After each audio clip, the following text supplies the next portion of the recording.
معزز سامعین اکرام، السلام علیکم ورحمۃ اللہ وبرکاتہ۔ امید ہے کہ آپ خیریت سے ہوں گے۔ آج ہم جس موضوع پہ بات کریں گے وہ ہے کہ جنات کو حاضر کرنے کے کون کون سے طریقے ہوتے ہیں، اور اس میں جو مسلمان جس کا شرعاً طریقہ اللہ سبحانہ و تعالیٰ نے بتایا، وہ کس طرح اس انسان کو بیماری سے نکالنا ہے جو اللہ سبحانہ و تعالیٰ نے اس کو اصول بتائے ہیں۔ اور ایک تو وہ لوگ ہوتے ہیں کہ جو غیر مسلم ہیں، جیسے ہندو ہیں، عیسائی ہیں، یہودی ہیں۔ تو اس میں جو عیسائیت ہے وہ تو کیونکہ یہ شرک میں خود مبتلا ہیں، کیونکہ ہمارا عقیدہ ہے قل اللہ احد اللہ الصمد لم یلد ولم یولد ولم یکن لہ کفوا احد، کہہ دو کہ اللہ ایک ہے، اللہ بے نیاز ہے، نہ اس کی کوئی اولاد ہے، نہ وہ کسی کی اولاد ہے۔ تو ہم نے اللہ کے اس آیت کو سامنے رکھتے ہوئے ہمارا عقیدہ یہ ہے کہ اللہ کی کوئی اولاد نہیں۔ لیکن عیسائیوں نے کیا کہا؟ وقالت الیہود عزیر ابن اللہ وقالت النصارى المسیح ابن اللہ۔ یہودیوں نے کہا کہ عزیر علیہ السلام اللہ تعالیٰ کے بیٹے ہیں، عیسائیوں نے کہا کہ عیسیٰ علیہ السلام اللہ کے بیٹے ہیں۔ اب ان میں ایمان کی اور کفر کی تمیز نہیں رہی، یعنی انہوں نے کتاب کو مان کے، نبی کو مان کے کفر کر دیا کہ ان دونوں یہودیوں نے عزیر علیہ السلام کو اللہ کا بیٹا بنایا، عیسائیت نے عیسیٰ علیہ السلام کو اللہ کا بیٹا بنایا۔ اب جادو کرنا یہ کفر ہے، جادو کرنا، کیونکہ فَيُعَلِّمَانِ مِنْ أَحَدٍ حَتَّى يَقُولَ إِنَّمَا نَحْنُ فِتْنَةٌ فَلَا تَكْفُرْ۔ جب وہ بابل شہر کے اندر جو فرشتے سکھاتے تو کہتے تم کفر نہ کرو، اگر تم کفر کرو گے تو تم ہلاک ہو جاؤ گے۔ جیسے دوسرے حدیث کے اندر آتا ہے کہ ہلاک کرنے والی چیزوں میں سے ایک جادو ہے جو انسان کو ہلاک کر دیتا ہے۔ اب یہاں پہ جو عیسائیت کا جو جادو ہے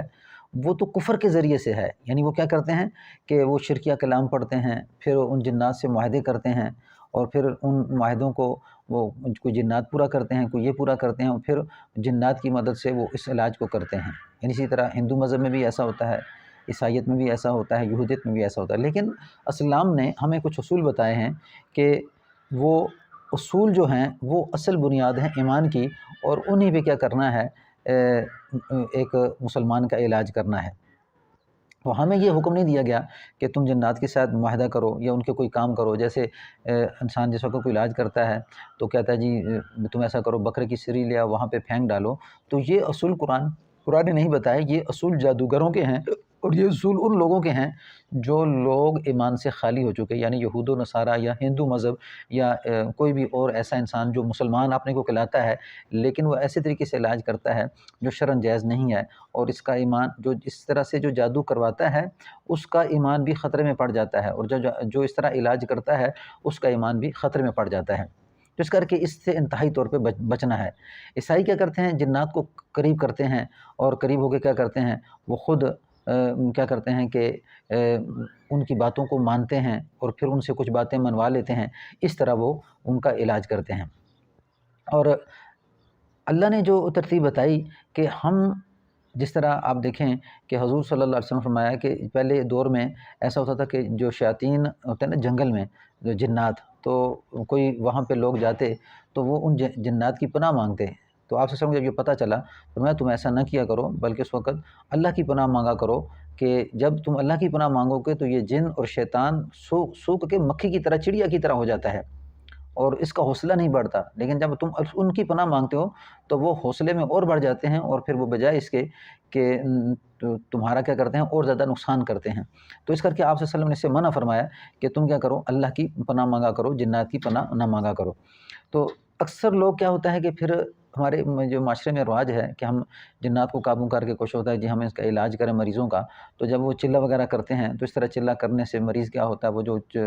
چلہ کاٹنے والا اکثر یا تو پاگل ہو جاتا ہے یا کوئی نہ کوئی اس کا نقصان ہو جاتا ہے، اور قرآن نے اس کو منع کیا، یعنی جنات سے مدد لینا شرعاً ہمارے مذہب اسلام میں جائز نہیں ہے۔ تو رک جانا چاہیے، اور کیا ہے کہ ان طریقوں پہ عمل انسان کو نہیں کرنا چاہیے۔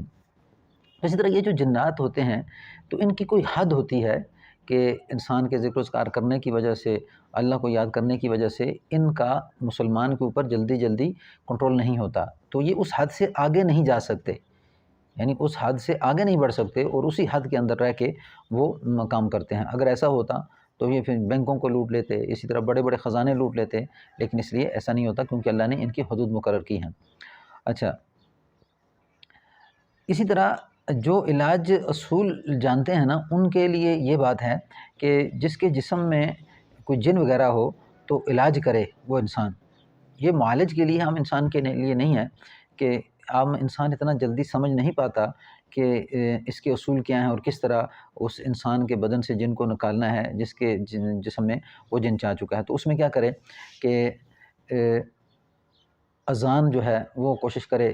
کہ 7 دفعہ یا 3 دفعہ یا 5 دفعہ دائیں کان میں، اسی طرح پھر بائیں کان میں 3 دفعہ یا 5 دفعہ، پھر اس طرح جیسے افحسبتم انما خلقناکم عبثا وانکم الینا لا ترجعون فتعالی اللہ الملک الحق لا الہ الا رب العرش الکریم ومن يدع مع الله الہا آخر لا برہان له به فانما حسابه عند ربی انه لا يفلح الکافرون وقل رب اغفر وارحم وانت خیر الراحمین۔ ان آیات کو 3 دفعہ دائیں کان میں اور اس طرح بائیں کان میں پڑھ کے اس مریض کے پھر کیا کرے کہ پھر کچھ صورتیں ہیں، سورۃ فاتحہ، آیت الکرسی، سورۃ بقرہ کی آخری آیات ہیں اور سورۃ الرحمن کی آیت نمبر ہے 33، تو ان پہ کیا کرے کہ مریض کو پڑھ کے دم کرے۔ تو اس کے کرنے سے الحمدللہ جتنا بھی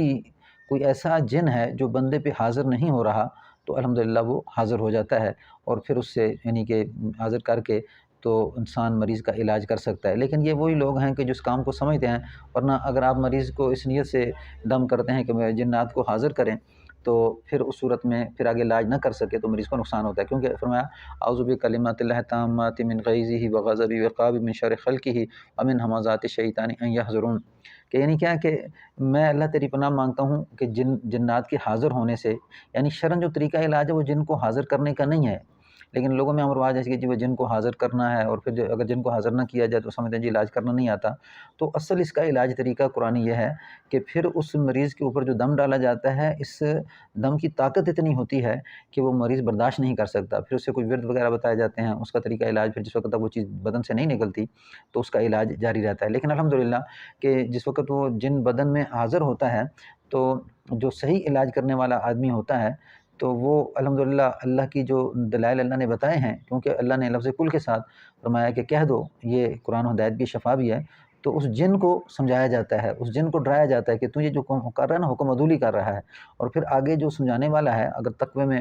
بڑا آگے نکلا چکا ہے، ایمان میں آگے نکل چکا ہے تو اس سے بڑی سمجھ ہوتی ہے، تو اس کی اس بات پہ اس وقت اسے سمجھاتا ہے تو فرمایا کہ الحمدللہ وہ بدن سے جن نکل جاتا ہے۔ جیسے شیطان جن جو ہے بعض اوقات جن کو نکالتے ہیں تو نکالنے کے بعد وہ پھر دوبارہ آ جاتا ہے، اس کی وجہ کیا کہ وہ جو نکالنے والا ہے اس کے اندر کمزوری ہے کہ یعنی کہ وہ اتنی بات کو سمجھ نہیں رہا۔ یہ بعض اوقات ایسا ہوتا ہے کہ جیسے ہی جن حاضر ہوتا ہے ایک دفعہ تو دوبارہ پھر آ جاتا ہے، لیکن بعض اوقات جن جلدی نکل جاتا ہے جیسے خوف اور ڈر ہوتا ہے، لیکن بعض اوقات تھوڑا سا وقت بھی لگتا ہے۔ جو وقت لگتا ہے تو اس کے لیے ہے کہ 2-3 دفعہ مریض ایسے مالک کے پاس جائے جو صحیح طریقے سے علاج کرنے والا ہے تو الحمدللہ وہ بدن سے نکل جاتا ہے، اور اس کو ظلم بتاتا ہے کہ تو ظلم کر رہا ہے، اور کسی بھی شریعت کے اندر ظلم جائز نہیں ہے، اور یہ ظلم پہ تیری پکڑ آئے گی، جس طرح اللہ نے فرعون کو پکڑا، نمرود کو پکڑا، شداد کو پکڑا، اللہ تمہیں پکڑیں گے کیونکہ تو ظالم ہے۔ قرآن پاک میں آتا ہے واللہ لا یہدی القوم الظالمین، اللہ ظالموں کو ہدایت نہیں دیتے، تو اس کر کے تو اپنے آپ کو اس عذاب میں نہ پھنسا اور اس کے بدن سے نکل جا۔ یہ شرعی طریقہ اصول جو ہے اللہ سبحانہ و تعالیٰ نے لفظ کل سے یہ بتایا کہ کہہ دو ایمان والوں کو، یہ قرآن ان کے لیے ہدایت بھی شفا بھی ہے۔ تو یہ جن اور انسان دو مخلوقیں ہیں جن کو اللہ سبحانہ و تعالیٰ نے اپنی بندگی کے لیے پیدا کیا، جیسے انسان کو دعوت دیتا ہے اسی طرح جن کو دعوت دیتا ہے، اور جیسے ہی یہ شرعی اصولوں کے مطابق جس وقت کرتا ہے تو یہ جنات اور جادو پھر اس ایمانی قوت کی تاب نہیں لا سکتے جس سے وہ بدن سے پھر نکل جاتے ہیں۔ بعض اوقات جادو کیا جاتا ہے جنات کی وجہ سے، یعنی جنات کو مسلط کیا جاتا ہوتا جادو ہے لیکن جنات مسلط ہوتے ہیں، تو اللہ نے بالکل انسان کو تسلی دے دی کہ جب تم قرآن کی طرف آؤ گے تو قرآن کی طرف آنے کے بعد جب وہ علاج ہوگا تو وما ہم بضارین بہ من احد الا باذن اللہ، کہ نہیں تکلیف دے سکتے مگر اللہ کے حکم سے، یہ اللہ نے بتایا۔ پھر فرمایا کہ ولا یفلح الساحر حیث اتی، کہ جادوگر جہاں جہاں چلا جائے کامیاب نہیں ہو سکتا۔ تو یہ اللہ نے دلیلیں بتا دیں کہ تم اتنی بڑی بات اس کو نہ سمجھو، اللہ سبحانہ و تعالیٰ تمہیں شفائے کامل عاجلہ نصیب کریں گے، تم اس حکم کو پورا کرو جو اللہ نے بندوں پہ نازل کیا ہے، یعنی ایسے علاج کی طرف نہ جاؤ کہ جو حساب و کتاب میں لگے ہوئے ہیں، کفریہ کلمات پڑھتے ہیں، شرک کرتے ہیں اور اللہ سبحانہ و تعالیٰ کو ناراض کرتے ہیں۔ تو قرآن سے علاج کروا کے اپنا علاج کراؤ، اسی میں اللہ سبحانہ و تعالیٰ نے دنیا آخرت کی خیر رکھی ہے۔ السلام علیکم ورحمۃ اللہ وبرکاتہ۔